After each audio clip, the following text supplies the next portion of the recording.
El monje que vendió su Ferrari. El despertar. Se derrumbó en mitad de una testada sala de tribunal. Era uno de los más sobresalientes abogados procesales de este país. Era también un hombre tan conocido por los trajes italianos de $3.000 que vestían su bien alimentado cuerpo, como por su extraordinaria carrera de éxitos profesionales. Yo me quedé allí de pie, conmocionado por lo que acababa de ver. El gran Julián Mantel se retorcía como un niño indefenso, postrado en el suelo, temblando, tiritando y sudando como un maníaco. A partir de ahí todo empezó a moverse como a cámara lenta. «Dios mío», gritó su ayudante, brindándonos con su emoción un cegador vislumbre de lo obvio. «Julián está en apuros». La jueza, presa del pánico, musitó alguna cosa en el teléfono privado que había hecho instalar por si surgía alguna emergencia. En cuanto a mí, me quedé allí parado sin saber qué hacer. «No te me mueras ahora, hombre», rogué. «Es demasiado pronto para que te retires. Tú no mereces morir de esta forma». El alguacil, que antes había dado la impresión de estar embalsamado de pie, dio un brinco y empezó a practicar al héroe caído la respiración asistida. A su lado estaba la ayudante del abogado. Sus largos rizos rozaban la cara amoratada de Julián, ofreciéndole suaves palabras de ánimo, palabras que él sin duda no podía oír. Yo había conocido a Julián Mantel hace 17 años, cuando uno de sus socios me contrató como interino durante el verano, siendo yo estudiante de Derecho. Por aquel entonces Julián lo tenía todo. Era un brillante, apuesto y temible abogado, con delirios de grandeza. Julián era la joven estrella del bufete, el gran hechicero. Todavía recuerdo una noche que estuve trabajando en la oficina, y al pasar frente a su regio despacho, divisé la cita que tenía enmarcada sobre su escritorio de roble macizo. La frase pertenecía a Winston Churchill y evidenciaba qué clase de hombre era Julián. Estoy convencido de que en este día somos dueños de nuestro destino. Que la tarea que se nos ha impuesto no es superior a nuestras fuerzas. Que sus acometidas no están por encima de lo que soy capaz de soportar. Mientras tengamos fe en nuestra causa y una indeclinable voluntad de vencer, la victoria estará a nuestro alcance. Julián, fiel a su lema, era un hombre duro, dinámico y siempre dispuesto a trabajar 18 horas diarias para alcanzar el éxito que estaba convencido era su destino. Oí decir que su abuelo fue un destacado senador y su padre un reputado juez federal. Así pues, venía de buena familia y grandes eran las expectativas que soportaban sus espaldas vestidas de Armani. Pero he de admitir una cosa. Julián corría su propia carrera. Estaba resuelto a hacer las cosas a su modo, y le encantaba lucirse. El extravagante histrionismo de Julián en los tribunales solía ser noticia de primera página. Los ricos y los famosos se arrimaban a él siempre que necesitaban los servicios de un soberbio estratega con un deje de agresividad. Sus actividades extracurriculares también eran conocidas. Las visitas nocturnas a los mejores restaurantes de la ciudad con despampanantes top models. Las escaramuzas etílicas con la bulliciosa banda de brokers que él llamaba su equipo de demolición tomaron aires de leyenda entre sus colegas. Todavía no entiendo por qué me eligió a mí como ayudante para aquel sensacional caso de asesinato que él iba a defender durante ese verano. Aunque me había licenciado en la Facultad de Derecho de Harvard, su alma mater, yo no era ni de lejos el mejor interino del bufete, y en mi árbol genealógico no había el menor rastro de sangre azul. Mi padre se pasó la vida como guardia de seguridad en una sucursal bancaria tras una temporada en los Marines. Mi madre creció anónimamente en el Bronx. El caso es que me prefirió a mí antes que a los que habían cabildeado calladamente para tener el privilegio de ser su factotum legal en lo que se acabó llamando el no va más de los procesos por asesinato. Julián dijo que le gustaba mi avidez. Ganamos el caso, por supuesto, y el ejecutivo que había sido acusado de matar brutalmente a su mujer estaba ahora en libertad, dentro de lo que le permitía su desordenada conciencia, claro está. Aquel verano recibí una suculenta educación. Fue mucho más que una clase sobre cómo plantear una duda razonable allí donde no la había. Eso podía hacerlo cualquier abogado que se preciara de tal. Fue más bien una lección sobre la psicología del triunfo y una rara oportunidad de ver a un maestro en acción. Yo me empapé de todo como una esponja. Por invitación de Julián me quedé en el bufete en calidad de asociado, y pronto iniciamos una amistad duradera. Admito que no era fácil trabajar con él. Ser su ayudante solía convertirse en un ejercicio de frustración, lo que comportaba más de una pelea a gritos a altas horas de la noche. O lo hacías a su modo, o te quedabas en la calle. Julián no podía equivocarse nunca. Sin embargo, bajo aquella irritable envoltura, había una persona que se preocupaba de verdad por los demás. Aunque estuviera muy ocupado, él siempre preguntaba por Jenny, la mujer a quien sigo llamando mi prometida, pese a que nos casamos antes de que yo empezara a estudiar leyes. Al saber por otro interino que yo estaba pasando apuros económicos, Julián se ocupó de que me concedieran una generosa beca de estudios. Es verdad que le gustaba ser implacable con sus colegas, pero jamás dejó de lado a un amigo. El verdadero problema era que Julián estaba obsesionado con su trabajo. Durante los primeros años, justificaba su dilatado horario afirmando que lo hacía por el bien del bufete y que tenía previsto tomarse un mes de descanso el próximo invierno para irse a las Islas Caimán. Pero el tiempo pasaba, y a medida que se extendía su fama de abogado brillante, su cuota de trabajo no dejaba de aumentar. Los casos eran cada vez mayores y mejores, y Julián, que era de los que nunca se amilanan, continuó forzando la máquina. En sus escasos momentos de tranquilidad, reconocía que no era capaz de dormir más de 2 horas seguidas, sin despertar sintiéndose culpable de no estar trabajando en un caso. Pronto me di cuenta de que a Julián le consumía la ambición. Necesitaba más prestigio, más gloria, más dinero. Sus éxitos, como era de esperar, fueron en aumento. Consiguió todo cuanto la mayoría de la gente puede desear. Una reputación profesional de campanillas con ingresos millonarios. Una mansión espectacular en el barrio preferido de los famosos. Un avión privado. Una casa de vacaciones en una isla tropical. Y su más preciada posesión. Un reluciente Ferrari rojo aparcado en su camino particular. Pero yo sabía que las cosas no eran tan idílicas como parecía desde fuera. Si me percaté de las señales de una caída inminente, fue no porque mi percepción fuera mayor que la del resto del bufete, sino simplemente porque yo era quien pasaba más horas con él. Siempre estábamos juntos porque siempre estábamos trabajando, ya a un ritmo que no parecía menguar. Siempre había otro caso espectacular en perspectiva. Para Julián, los preparativos nunca eran suficientes. ¿Qué pasaría si el juez hacía tal o cual pregunta, no lo quisiera Dios? ¿Qué pasaría si nuestra investigación no era del todo perfecta? ¿Y si le sorprendían en mitad de la vista, como al ciervo cegado por el resplandor de unos faros? Al final, yo mismo me vi metido hasta el cuello en su mundo de trabajo. Éramos 2 esclavos del reloj, metidos en la 64ª planta de un monolito de acero y cristal, mientras la gente cuerda estaba en casa con sus familias, pensando que teníamos el mundo agarrado por la cola, cegados por una ilusoria versión del éxito. Cuanto más tiempo pasaba con Julián, más me daba cuenta de que se estaba hundiendo progresivamente. Parecía tener un deseo de muerte. Nada le satisfacía. Al final su matrimonio fracasó. Ya no hablaba con su padre, y aunque lo tenía todo, aún no había encontrado lo que estaba buscando. Y eso se le notaba emocional, física y espiritualmente. A sus 53 años, Julián tenía aspecto de septuagenario. Su rostro era un mar de arrugas, un tributo nada glorioso a su implacable enfoque existencial en general, y al tremendo estrés de su vida privada. Las cenas a altas horas de la noche en restaurantes franceses, fumando gruesos habanos y bebiendo un coñac tras otro, le habían dejado más que obeso. Se quejaba constantemente de que estaba enfermo, y cansado de estar enfermo y cansado. Había perdido el sentido del humor, y ya no parecía reírse nunca. Su carácter antaño entusiasta se había vuelto mortalmente taciturno.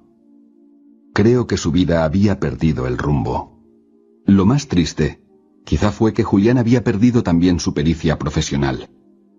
Así como antes asombraba a todos los presentes con sus elocuentes y herméticos alegatos, ahora se demoraba horas hablando, divagando sobre oscuros casos que poco o nada tenían que ver con el que se estaba viendo.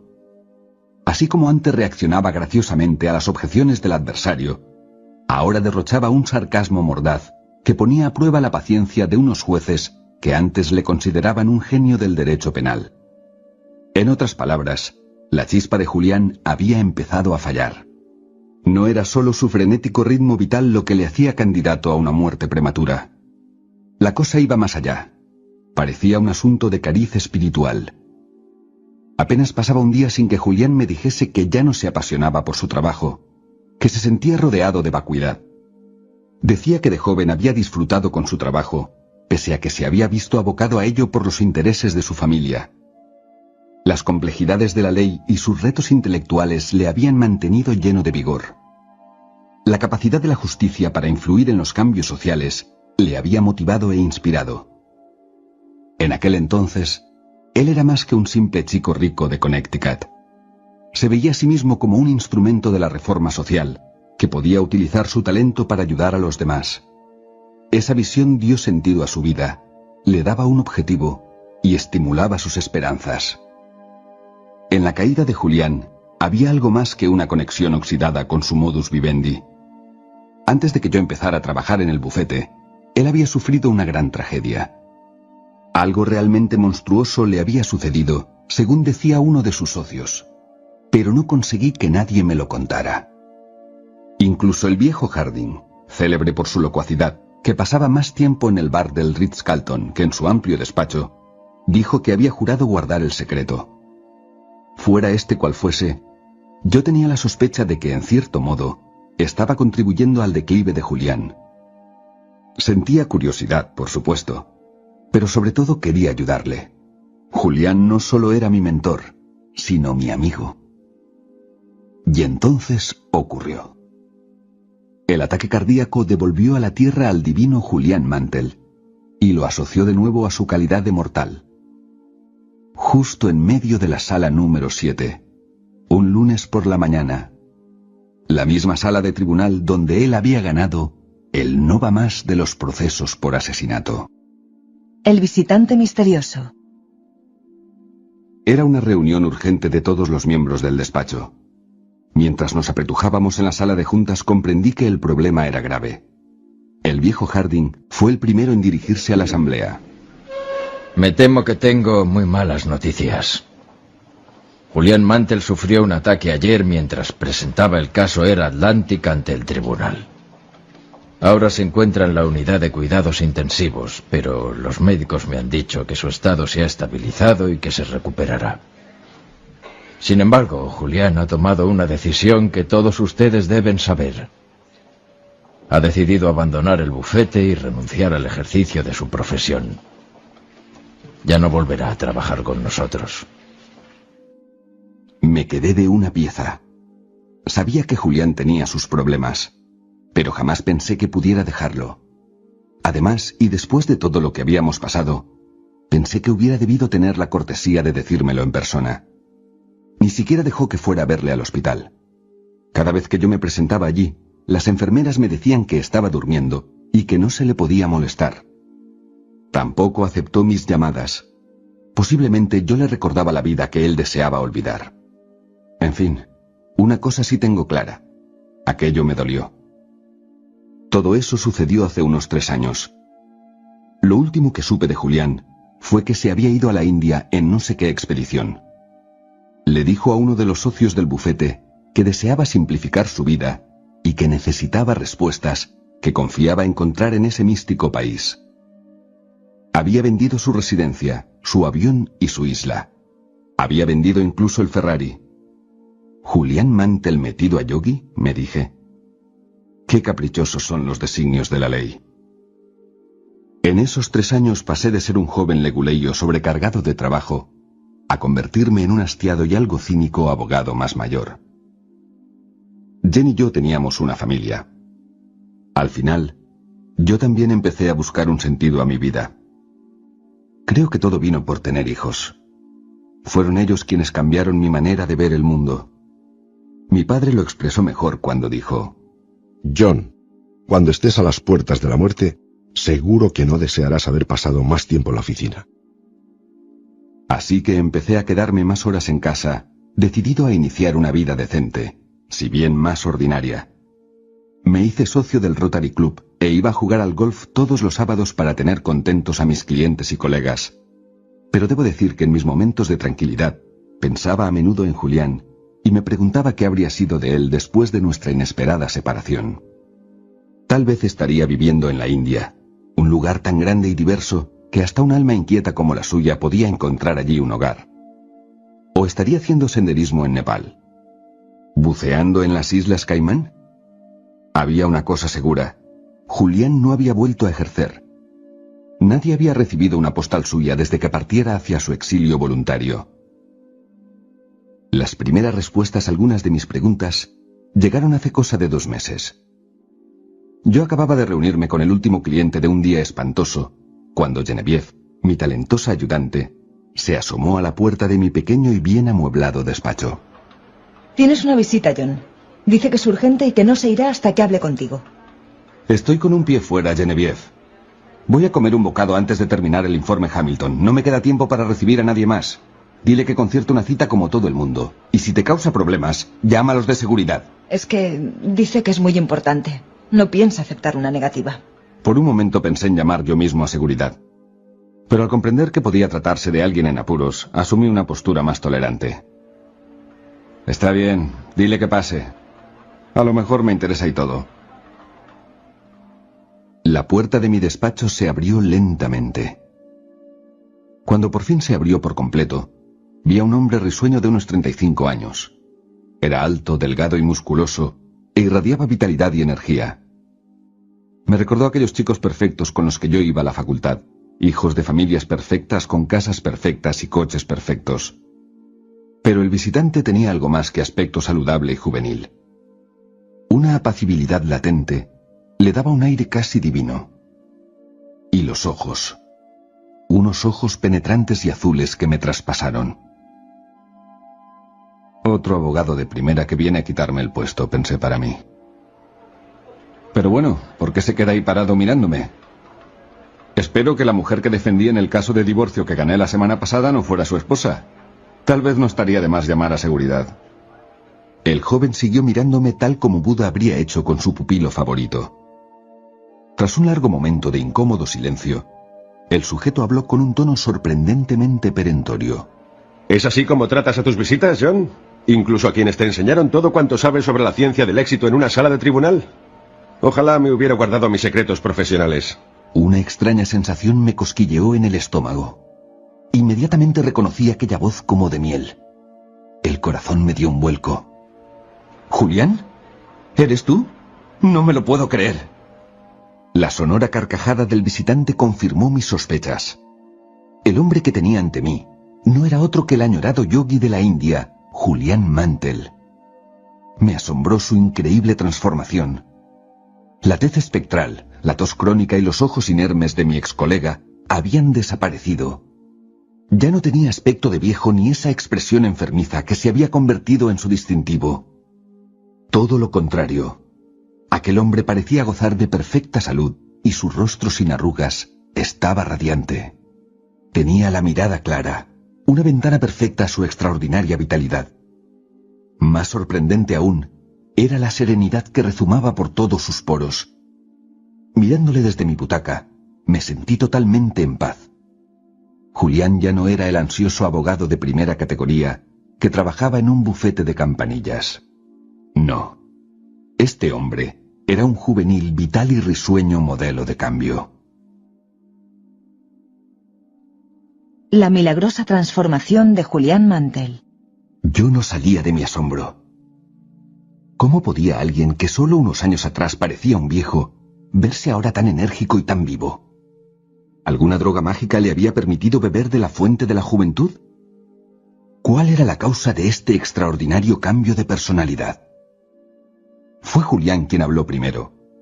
Me dijo que el mundo hipercompetitivo de la abogacía se había cobrado su precio no solo física y emocionalmente, sino también en lo espiritual. El ritmo trepidante y las incesantes exigencias del trabajo le habían agotado por completo. Admitió que igual que su cuerpo se venía abajo, su mente había perdido brillo. El infarto no fue sino un síntoma de un problema más hondo. La presión constante y el extenuante trabajo de un abogado de primera categoría habían destruido asimismo su más importante y quizá más humana cualidad, su espíritu. Cuando su médico le planteó el ultimátum de renunciar a la abogacía o renunciar a la vida, Julián creyó ver una oportunidad de oro de revivar el fuego interior que había conocido de joven, un fuego que había ido extinguiéndose a medida que el derecho pasó de ser un placer a volverse un negocio.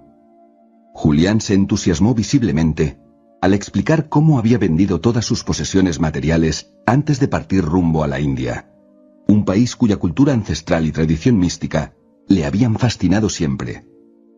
Viajó de aldea en aldea, a veces a pie, otras en tren, aprendiendo nuevas costumbres, contemplando paisajes eternos, llamando cada vez más aquel pueblo que irradiaba calidez, bondad y una perspectiva refrescante sobre el verdadero significado de la vida. Incluso los más desposeídos abrían su casa y su corazón a aquel cauteloso visitante de Occidente. A medida que pasaban las semanas en aquel prodigioso entorno, Julián empezó a sentirse nuevamente vivo, quizá por primera vez desde que era niño. Pronto recuperó su curiosidad innata y su chispa creativa, así como su entusiasmo y sus ganas de vivir. Empezó a sentirse más jovial y sereno, y recuperó algo más: la risa. Aunque Julián había disfrutado hasta el último minuto de su estancia en aquel exótico país, dijo también que su viaje fue algo más que unas meras vacaciones para despejar una mente sobrecargada. Describió su temporada en la India como una odisea personal del yo, confiándome que estaba dispuesto a descubrir quién era realmente y qué sentido tenía su vida antes de que fuera demasiado tarde. Para ello, su máxima prioridad era seguir el ejemplo de la enorme reserva de sabiduría aportada por aquella cultura y vivir una vida más plena, esclarecida y gratificante. No quiero pasarme de original, John, pero fue como si hubiera recibido una orden interior, algo que me decía que debía iniciar un viaje espiritual a fin de reavivar esa chispa que había perdido. Fueron años muy liberadores. Cuanto más exploraba, más oía hablar de unos monjes hindúes que habían sobrepasado la centena, monjes que pese a su avanzada edad, conservaban toda su energía, vitalidad y juventud. Cuanto más viajaba, más cosas sabía de yogis longevos que habían conseguido dominar el arte del control mental y el despertar espiritual. Y cuantas más cosas veía, más ansiaba comprender la dinámica que se escondía tras aquellos milagros humanos, confiando en aplicar su filosofía a su propia vida. Durante las primeras etapas del viaje, Julián buscó a conocidos y respetados profesores. Me dijo que todos sin excepción le recibieron con los brazos y los corazones abiertos, compartiendo con él todos los conocimientos que habían absorbido en sus largas vidas de callada contemplación sobre los más sublimes temas relacionados con la existencia. Julián trató de describir la belleza de los templos antiguos esparcidos por el místico paisaje de la India, edificios que parecían leales guardianes de la sabiduría de los tiempos. Dijo también que le emocionó la sacralidad de aquellos lugares. Fue una época mágica, John. Yo, que era un leguleyo viejo y cansado, que lo había vendido todo, desde mi Rolex hasta mi caballo de carreras, había metido lo poco que me quedaba en una mochila que se convertiría en mi único acompañante, mientras me imbuía de las eternas tradiciones de Oriente. ¿Te costó dejarlo? En realidad fue muy fácil. La decisión de renunciar a la abogacía y a todas mis posesiones terrenas me pareció natural. Albert Camus dijo una vez que la verdadera generosidad para con el presente es entregarlo todo al futuro. Pues bien, eso hice yo. Sabía que necesitaba cambiar, así que decidí escuchar a mi corazón y hacerlo por todo lo alto. Mi vida se volvió mucho más sencilla y plena en cuanto dejé atrás el bagaje de mi pasado. Tan pronto prescindí de los grandes placeres de la vida, empecé a disfrutar de los pequeños, como ver un cielo estrellado al claro de luna, o empaparme de sol en una gloriosa mañana de verano. Además, la India es un lugar tan estimulante intelectualmente que apenas pensé en lo que había dejado atrás. Estos encuentros iniciales con los sabios y eruditos de esa cultura exótica no proporcionaron, pese a ser intrigantes, el saber que Julián ansiaba. Las enseñanzas que él buscaba para cambiar su vida le rehuyeron en esa primera parte de su odisea. El primer paso real no llegó hasta que Julián llevaba 7 meses en la India. Fue estando en Cachemira, un místico estado que parece dormir al pie de la cordillera del Himalaya, cuando tuvo la suerte de conocer al yogi Krishnan. Aquel hombre frágil de cabeza rapada también había sido abogado en su anterior reencarnación, como solía decir con una sonrisa poblada de dientes. Harto del ritmo febril que caracteriza la vida de la moderna Nueva Delhi, también él renunció a sus posesiones para retirarse a un mundo de extrema sencillez. Convertido en cuidador del templo de la aldea, Krishnan dijo que había llegado a conocerse a sí mismo y a saber cuál era su meta en la vida. Estaba cansado de que mi vida fuera como unas maniobras militares. Me di cuenta de que mi misión es servir a los demás y contribuir de algún modo a hacer de este mundo un lugar mejor. Ahora vivo para dar. Paso los días y las noches en el templo, viviendo de forma austera, pero gratificante. Comparto mis logros con todo aquel que acude a rezar. No soy más que un hombre que ha encontrado su alma. Julián contó su historia a aquel exabogado. Le habló de su vida de privilegios, de su avidez de riquezas y su obsesión por el trabajo. Reveló con gran emoción su lucha interior y la crisis espiritual que había experimentado cuando la brillante luz de su vida